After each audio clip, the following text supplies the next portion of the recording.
الشيطان الرجيم.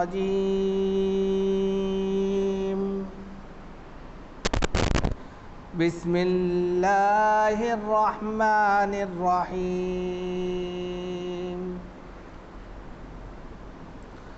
الحمد لله رب العالمين الرحمن الرحيم مالك يوم الدين. إياك نعبد وإياك نستعين. اهدنا الصراط المستقيم صراط الذين أنعمت عليهم غير المغضوب عليهم ولا الضالين.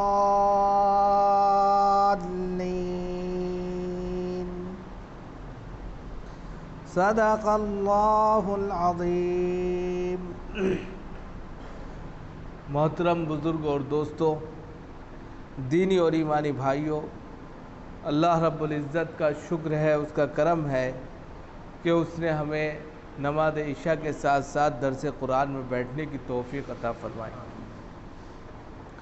حضرات، آج درس قرآن میں سورۃ الفاتحہ مکیہ کی تلاوت کی گئی ہے. سب سے پہلے اس کا ترجمہ آپ کے سامنے پیش کیا جاتا ہے اور پھر اس کی تفسیر بیان کی جائے گی. بسم اللہ الرحمن الرحیم. شروع کرتا ہوں اللہ کے نام سے جو نہایت ہی مہربان اور بہت رحم کرنے والا ہے. الحمدللہ رب العالمین. تمام تعریفیں اس رب کے لیے ہیں، اس اللہ کے لیے ہیں جو تمام جہاں کا رب ہے، پالنے والا ہے. الرحمن الرحیم، جو نہایت مہربان اور بہت زیادہ رحم کرنے والا ہے. مالک یوم الدین، وہ یوم جزا کا مالک ہے. ایاک نعبد و ایاک نستعین، ہم تیری ہی عبادت کرتے ہیں اور تجھ سے ہی مدد چاہتے ہیں. اہدنا الصراط المستقیم، کہ ہمیں سیدھا راستہ دکھا دے. صراط الذین انعمت علیہم، ان لوگوں کا راستہ جس پر تیرا انعام نازل ہوا. غیر المغضوب علیہم ولا الضالین، نہ کہ ان لوگوں کا راستہ جس پر تیرا غضب نازل ہوا یا وہ گمراہ ہو گئے، تیرے راہ سے بھٹک گئے، ان لوگوں کے راستے پر نہ چلا. تو یہ اس سورت کا ترجمہ تھا جو ہر نماز میں پڑھی جاتی ہے، جو آپ کے سامنے پیش کیا گیا ہے. اب اس کی تفسیر کو جانیے کہ یہ سورۃ الفاتحہ ہے. فاتحہ کے جو اصل معنی آتے ہیں کھولنے کے آتے ہیں، آغاز کے آتے ہیں، افتتاح کے آتے ہیں. تو گویا کہ اس کتاب جو قرآن کریم کو کھولنے والی چیز ہے، جو اس کے خزانوں کو کھول کر رکھ دیتی ہے یا اس کے دروازوں کو کھولتی ہے، اس کے بابوں کو کھولتی ہے، تو وہ کتاب قرآن کریم ہے. اس قرآن کریم کے اندر گھسنے کے لیے جو پہلا دروازہ ہے یا پہلا کہہ سکتے ہیں آغاز ہے، تو وہ سورۃ الفاتحہ ہے. اس کے ذریعے سے جو مضامین اس کے اندر پیش کیے گئے ہیں، انہی مضامین کو مزید پھیلا کر پورے قرآن کے اندر پیش کیا گیا ہے. گویا کہ پورے قرآن کو سمندر میں کوزے میں بند کر دیا گیا ہے. پورا قرآن سمندر ہے، اس سمندر کو کوزے میں بند کرنے کا جو دیپاچہ ہے وہ سورہ فاتحہ ہے. سورہ فاتحہ کے ایک نام نہیں ہے بلکہ بہت سے نام پیش کیے گئے ہیں. سورہ فاتحہ کے نام الگ الگ ہیں. فاتحہ ہے، ام الکتاب ہے، ام القرآن ہے، سورۃ الصلاۃ ہے کیونکہ یہ نماز میں پڑھی جاتی ہے، سورۃ الکنز اس کا نام ہے، سورہ تعلیم المسئلہ اس کا نام ہے، سورہ سبع مثانی اس کا نام ہے، نور اس کا نام ہے، کافیہ اس کا نام ہے، شافیہ اس کا نام ہے، وافیہ اس کا نام ہے، اور ساتھ ہی ساتھ جو ہے رقیہ اس کا نام ہے، اور سورۃ الدعا اس کا نام ہے، یعنی کہ اس کے نام کم سے کم 20 اور اس سے بھی کہیں زیادہ پیش کیے گئے۔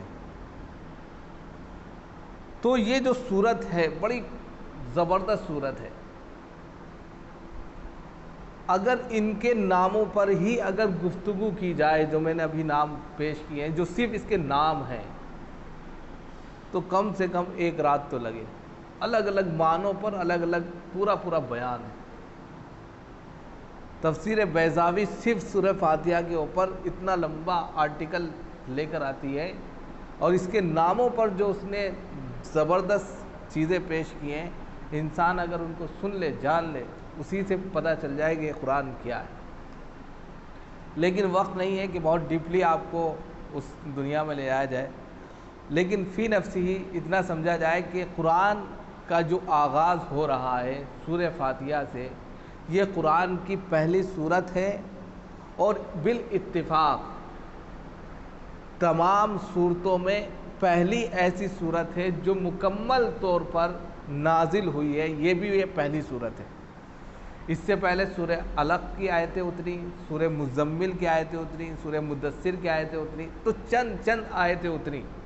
سب سے پہلے سورہ علق کی 5 آیتیں اتری، پھر سورہ مدثر کی چند آیتیں اتری، لیکن فی نفسی پوری سورت بیک وقت سب سے پہلے جو اتری ہے وہ سورہ فاتحہ، جو سورہ فاتحہ جناب محمد رسول اللہ صلی اللہ علیہ وسلم پر بیک وقت سب سے پہلے اترنے والی مکمل سورت جو ہے، اس سورت کا نام کیا ہے؟ سورہ فاتحہ۔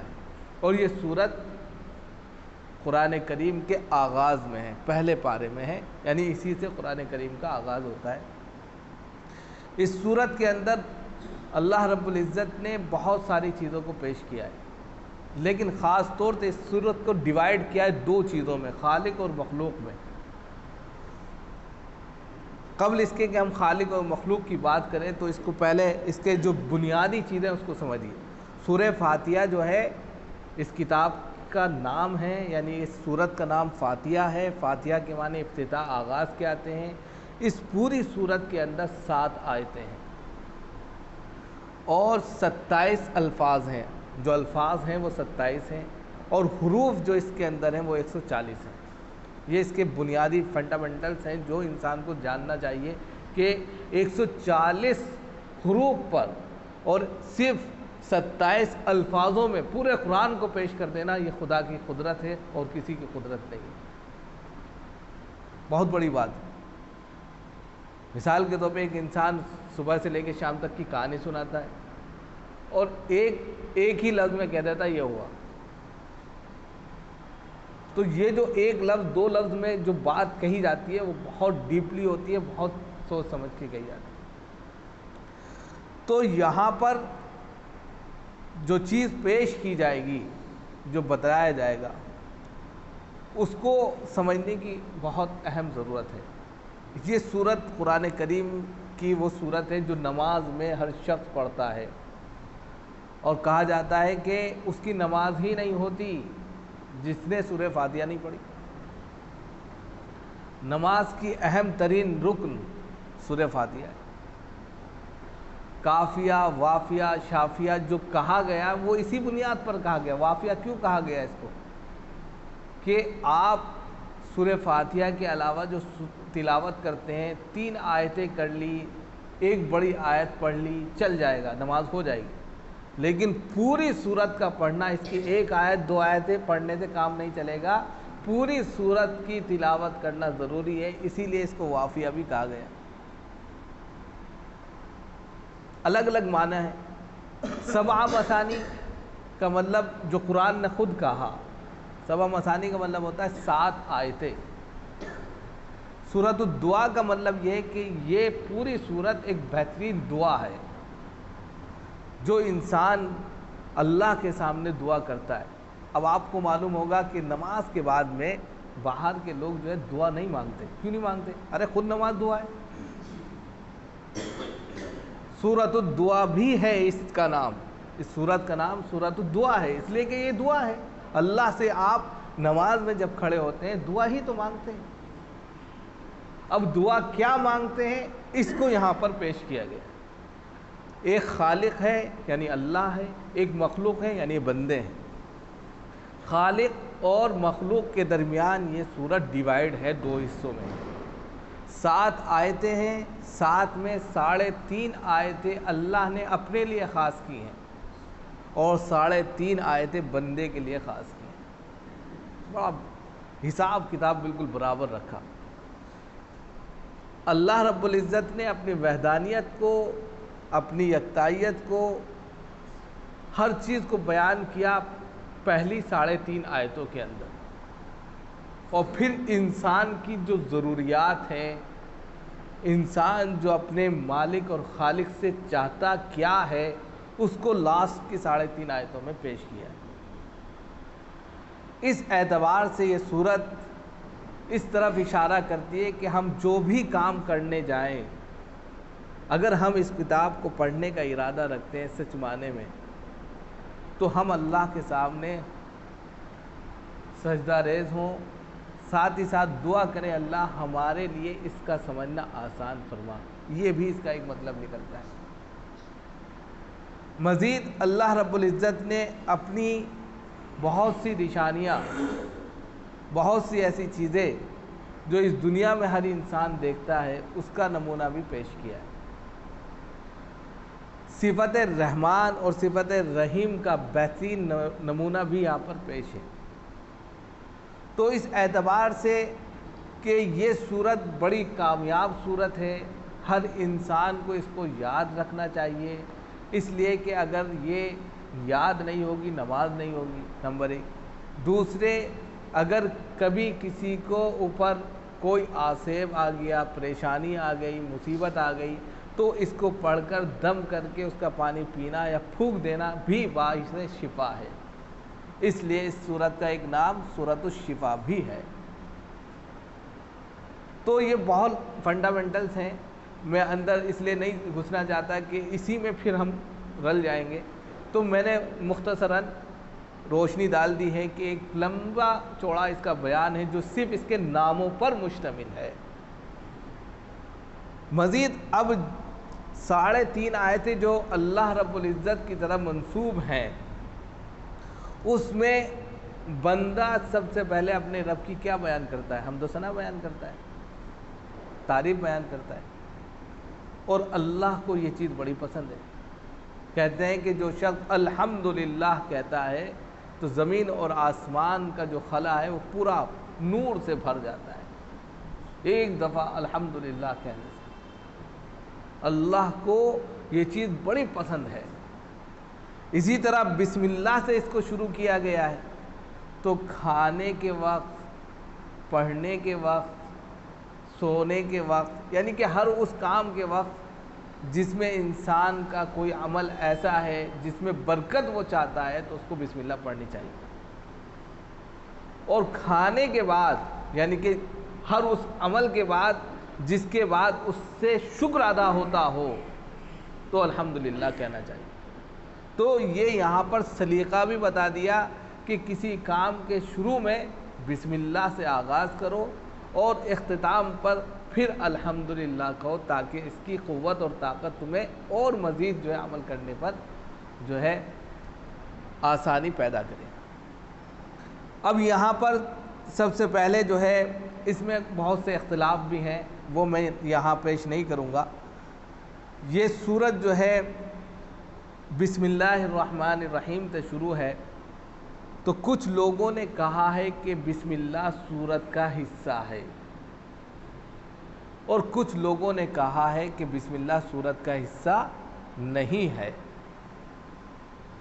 فی نفسی یہاں پر 7 آیتیں ہیں، اس سورت کے اندر سورت کا حصہ ہے، یہ سمجھ لیجیے. یہ سورت مکی سورت ہے، اس میں بہت سے اقوال ہیں اور فنی اور علمی چیزوں میں اس میں بہت زیادہ بیانات ہیں. ہم اس میں نہیں لے جا کر صرف فضیلت کی چیزوں کو آپ کے سامنے پیش کرنا چاہتے ہیں، تاکہ اس کے ذریعے انسان جو ہے خاطر کا فائدہ اٹھا سکے. فنی چیزیں تو ان لوگوں کو بتلائی جاتی ہیں جو اس فن سے مہارت حاصل کرنا چاہتے ہیں یا اس کے لیے وقت درکار ہے۔ تو یہاں پر بسم اللہ سے شروع کر رہے ہیں کہ اللہ کے نام سے جو نہایت مہربان اور بہت رحم کرنے والا ہے۔ اب اس کے بعد کہہ رہے ہیں کہ الحمدللہ رب العالمین، تمام تعریفیں اللہ کے لیے ہیں جو تمام جہاں کا رب ہے۔ تو عالمین کے اندر آپ دیکھیں گے یہ جنسیت کی طرف ہے، یعنی عالم دنیا ہے تو عالمین کہنے کی ضرورت کیا ہوئی؟ مطلب یہ ہے کہ جس طرح انسان ایک مخلوق ہے، جنات ایک مخلوق ہے، یعنی کہ عالم انسان کے اندر، عالم جنات کے اندر، عالم میں اور دوسرے بہت سے جانور ہیں، بہت ساری چیزیں، تو ہر عالم کا رب جو ہے وہ اللہ ہی ہے۔ صرف یہ مت سوچیں کہ اس انسان اور اس بندے کا رب اللہ ہے، بلکہ دنیا میں پائی جانے والی بے شمار مخلوقات اور بے شمار جن سے الگ الگ کیٹیگری بن سکتی ہیں، وہ سب کا مالک اللہ ہی ہے۔ ہم اسی کی تعریف بیان کرتے ہیں، ہر چیز کو چھوڑ دیا۔ اب اس سے کیا پتہ چلا کہ باطلانے معبود جو ہے، جن کو ہمارے ذہن جنم دے دیتے ہیں یا ہماری ایکٹیویٹی ان کو جو ہے ایسے مجبور کرتی ہے کہ اللہ کے علاوہ بھی کوئی بھگوان ہے، تو اس کا کل عدم کر دیا ہے پہلے ہی لفظ میں۔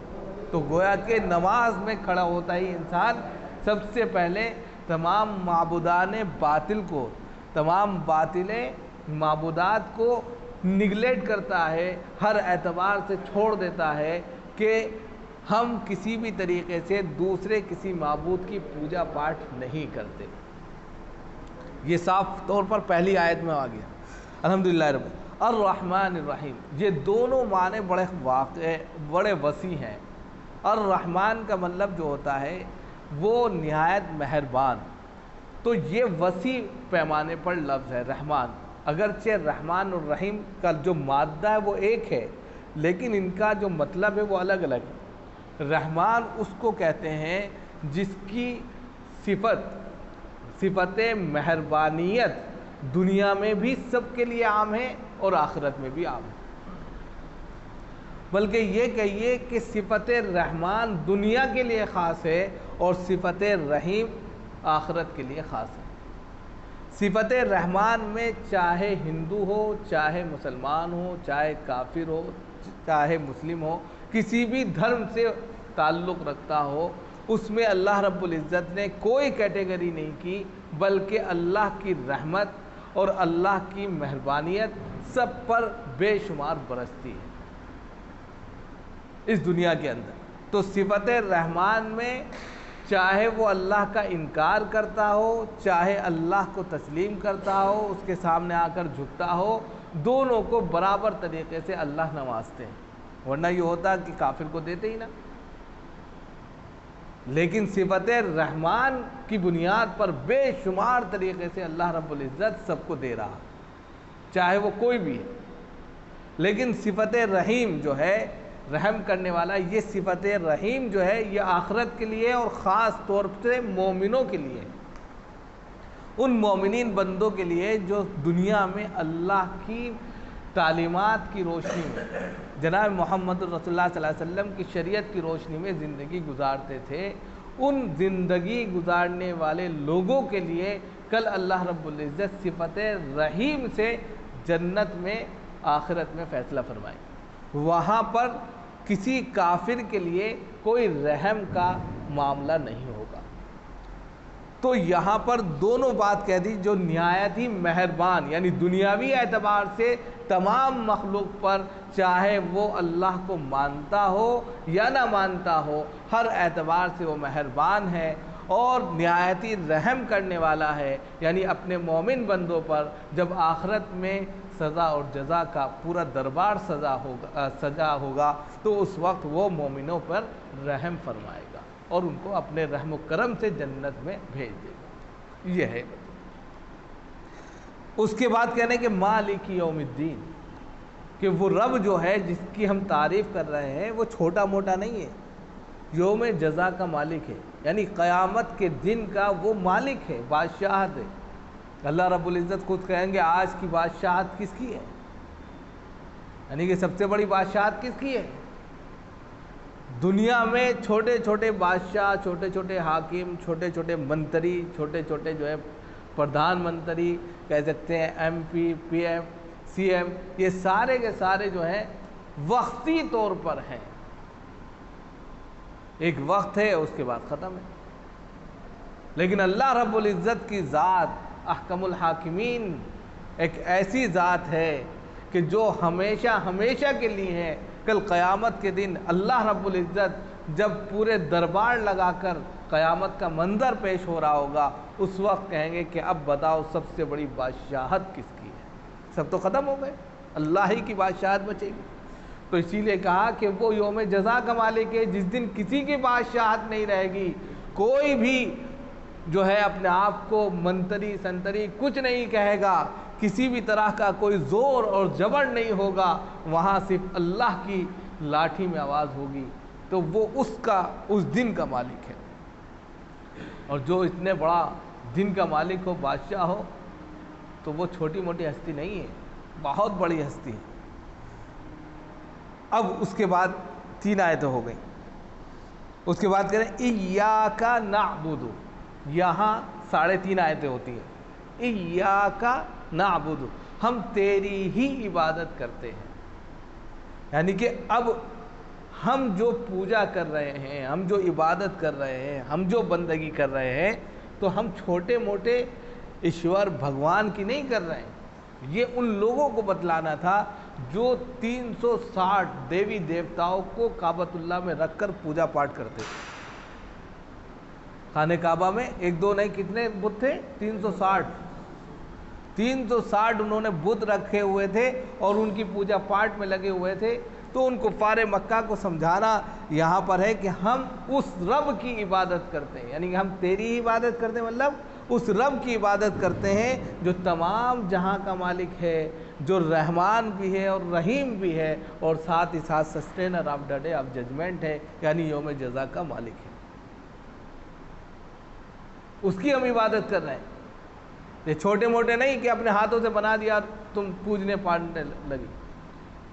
یہ 3.5 آیتیں ہوئیں جو اللہ رب العزت کی طرف جاتی ہیں، یعنی کہ ایک مخلوق یعنی اللہ کا ایک بندہ اپنے رب کی 3.5 آیتوں میں تعریف اور توصیف بیان کرتا ہے، نماز کے اندر، ہر نماز میں۔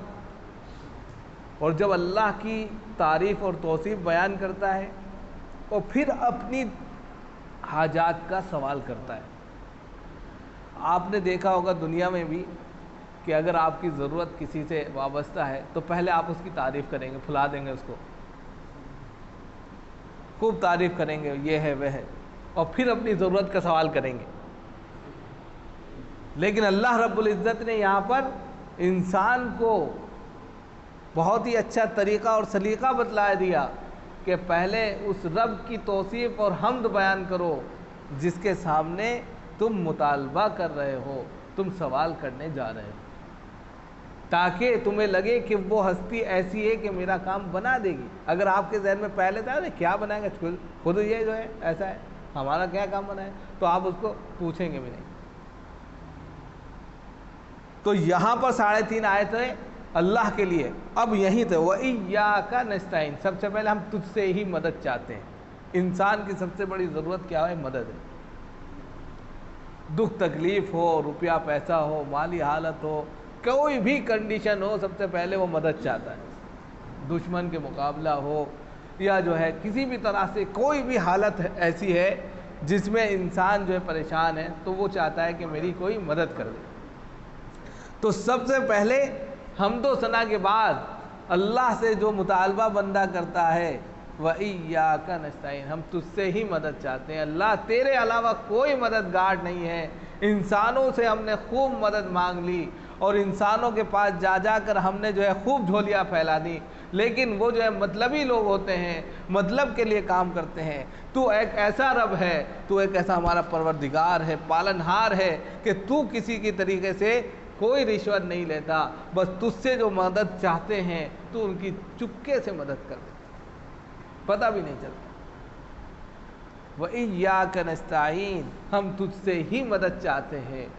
انسان اللہ سے نماز میں 1 2 دفعے نہیں، ہر رکعت میں اس کو پڑھنے کا حکم ہے، اسی لیے ہر رکعت میں پڑھی جاتی ہے۔ تو اب بتائیے، ہر نماز کی ہر رکعت میں یہ سورہ فاتحہ پڑھتے ہیں، ہم مدد مانگتے ہیں اپنے اللہ سے۔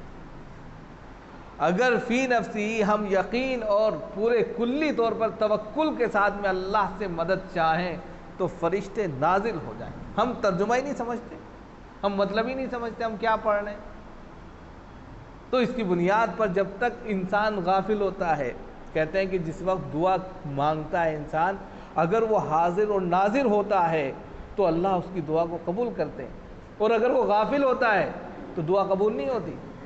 ہم اس سے دعا مانگ رہے ہیں، غافل ہیں، پتہ ہی نہیں ہے، تو دعا کہاں سے قبول ہو؟ ہم ایک ایک لفظ پر جو ہے دھیان دے کر اگر ہم پڑھیں تو وہ مدد آئے۔ اور پھر اس کے بعد سیکنڈ مدد کیا چاہیے؟ اہدنا الصراط المستقیم، اے اللہ ہمیں سیدھا راستہ دکھا دے۔